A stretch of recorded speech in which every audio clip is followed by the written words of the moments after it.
Assalamualaikum warahmatullahi wabarakatuh.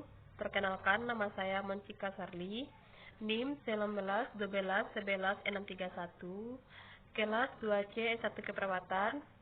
Baik, saya akan menampilkan PPT saya tentang anatomi fisiologi sistem pernapasan. Organ sistem respirasi. Pertama, organ sistem respirasi bagian atas, hidung, faring, laring, trakea. Selanjutnya, organ sistem respirasi bagian bawah, paru-paru, bronchos, alveoli.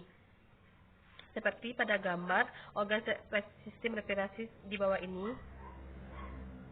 Organ sistem respirasi bagian atas, yang pertama hidung, yang terdiri dari eksternal dan internal. Pertama, eksternal menonjol dari wajah dan disangga oleh tulang hidung dan kartilago internal. Yang kedua, rongga yang melorong secara dipisahkan menjadi rongga di hidung dan kiri oleh pembagian vertikal dan semper yang disebut dengan septum. Masing-masing rongga hidung dibagi menjadi 3 saluran oleh penonjolan turbinasi atau kongka dari dinding lateral. Yang kedua, rongga hidung dilapisi dengan membran mukosa yang sangat banyak mengandung vaskular yang disebut dengan mukosa hidung. Selanjutnya, lender disekresi secara terus-menerus oleh sel goblet yang melapisi permukaan mukosa hidung dan bergerak ke belakang ke nasofaring oleh gerakan silia. Misalnya, rongga hidung dimulai dari vestibulum, yakni pada bagian anterior ke bagian posterior yang berbatasan dengan nasofaring. Rongga hidung yang terbagi atas 2 bagian, yaitu secara longitudinal oleh septum hidung dan secara transversal oleh kongka superior, medialis, dan anterior. Fungsi hidung. Hidung berfungsi sebagai saluran untuk udara yang mengalir ke paru-paru. Jalan nafas ini berfungsi sebagai penyaring kotoran dan melembabkan serta menghangatkan udara yang dihirupkan ke dalam paru-paru. Hidung bertanggung jawab terhadap olfatori atau penghidu karena reseptor olfasi yang terletak dalam mukosa hidung. Fungsi ini berkurang sejalan dengan pertahanan usia. Selanjutnya, nasofaring. Ada saluran penghubung antara nasofaring dengan telinga bagian tengah, yaitu tuba esophagus dan tuba auditori. Ada pharyngeal tonsil adenoid terletak pada bagian posterior. Nasofaring merupakan bagian dari jaringan limfatik pada permukaan posterior lidah. Selanjutnya, faring. Faring merupakan saluran yang memiliki panjang kurang lebih 13 cm yang menghubungkan nasal dan rongga mulut kepada laring pada dasar tengkorak yang terdiri dari nasofaring, orofaring, dan laringofaring. Selanjutnya, orofaring merupakan bagian tengah faring antara platum lunak dan tulang heloid. Refleksnya mendalam berawal dari orofaring yang menimbulkan 2 perubahan. Makanan terdorong masuk ke saluran pencernaan, eosophagus, dan secara simultan katup menutup laring untuk mencegah makanan untuk masuk ke dalam saluran pernapasan. Fungsi faring adalah menyediakan saluran pada truncus respiratorius dan diaphragmatic.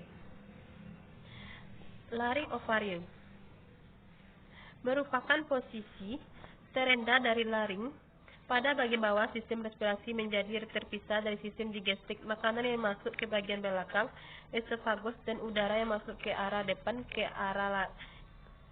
masuk ke laring. Laring tersusun dari atas 9 kartilago, 6 dan 6 bagiannya, 6 kartilago kecil dan 3 kartilago besar. Terbesar adalah kartilago tiroid yang membentuk seperti kapal. Bagian depannya mengalami penonjolan membentuk adam esopal, dan di dalamnya kartilago ini ada pita suara sedikit di bawah kartilago tiroid yang terdapat kartilago tiroid. Laring menghubungkan laringofaring dengan trakea terletak pada garis tengah anterior dan pada vertebral cervical 4-6. Fungsi utama laring adalah untuk memungkinkan terjadinya vokalisasi. Laring juga melindungi jalan nafas bawah dan obstruksi benda asing dan memudahkan bentuk. Seperti di bawah ini ada epiglotis, glotis, kartilago tiroid, dan kartilago aortoid, pita suara.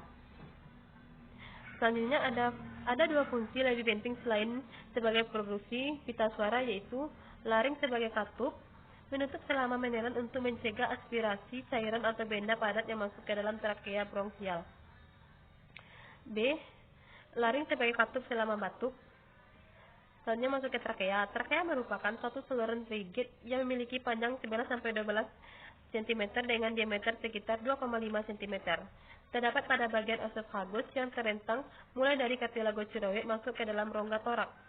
yang tersusun dari 16-20 cincin tulang rawan yang terbentuk dengan huruf C yang berbuka pada bagian belakangnya. Di dalamnya mengandung pseudoestripheia, Chilatex, dan kolumnar epithelium yang memiliki sel goblek yang menetrikasikan mukus. Terdapat juga cilia yang memicu terjadinya refleks batuk dan bersin. Selanjutnya trakea mengalami percabangan pada karina yang membentuk bronkos kiri dan kanan. Selanjutnya organ respirasi bagian bawah bronkos yang terbagi menjadi bronkos kanan dan kiri disebut dengan bronkos lobaris 3 lobus dan bronkos lobaris kiri 2 bronkos. Bronkos lobaris kanan terbagi menjadi 10 bronkos segmental dan bronkos lobaris kiri yang terbagi menjadi 9 bronkos segmental. Bronkos segmentalis ini kemudian terbagi lagi menjadi bronkos segmental yang dikelilingi oleh jaringan ikat yang memiliki arteri limfatik dan saraf.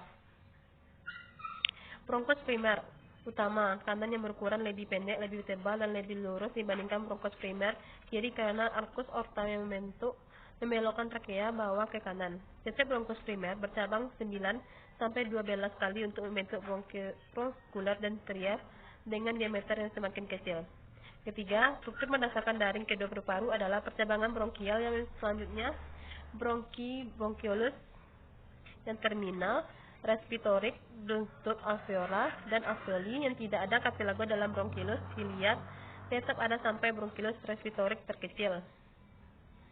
Selanjutnya alveoli. Pertukaran oksigen dan CO2 terjadi di alveoli. Terdapat sekitar 300 juta 300 yang jika bersatu untuk membentuk satu lembah dan akan meluas 70-70 meter. Arteri pulmoner membawa oksigen dari jantung ke paru-paru. Melalui vena pulmoner darah kembali ke jantung. Paru-paru. Paru-paru adalah organ yang membentuk piramid seperti spons dan berisi udara terletak dalam rongga torak.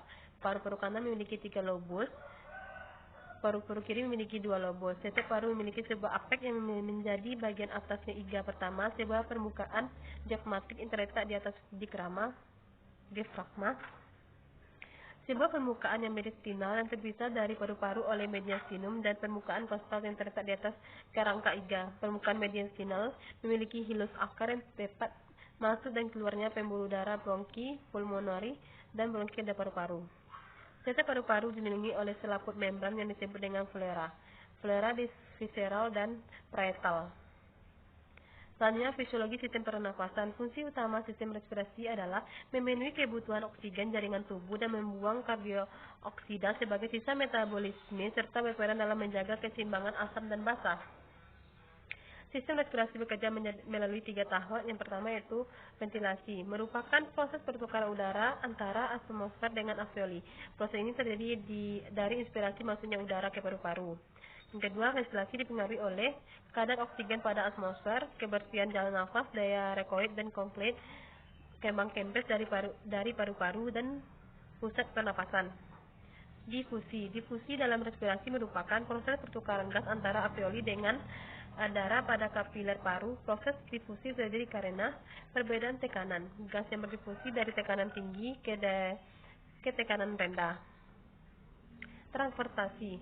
Setelah difusi maka terjadinya transportasi oksigen ke sel-sel yang membutuhkan melalui darah yang pengangkutan karbon dioksida sebagai sisa metabolisme ke kapiler paru. Setelah transportasi maka terjadinya difusi pada jaringan. Difusi gas pada sel jaringan ini terjadi karena tekanan parsial oksigen. Regulasi. Kebutuhan oksigen tubuh bersifat dinamis, berubah-ubah dipengaruhi oleh berbagai faktor, diantaranya adalah aktivitas. Saat aktivitas meningkat, maka kebutuhan oksigen akan meningkat sehingga kerja sistem respirasi juga meningkat. Pengaturan respirasi dipengaruhi oleh korteks cerebri yang dapat mempengaruhi pola respirasi. Yang kedua, zat-zat kimiawi dalam tubuh terdapat atmosfer yang sensitif terhadap perubahan konsentrasi O2 dan CO2 dan H+ di aorta, arkus aorta, dan arteri karotis. Yang ketiga, perubahan gerakan yang diterima oleh proprioseptor. Yang keempat, refleks Robert menjaga pengembangan dan pengempisan paru-paru agar optimal.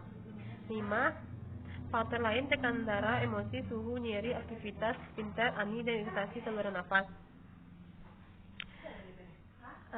Sekian dari penyampaian presentasi dari PPT saya. Assalamualaikum warahmatullahi wabarakatuh.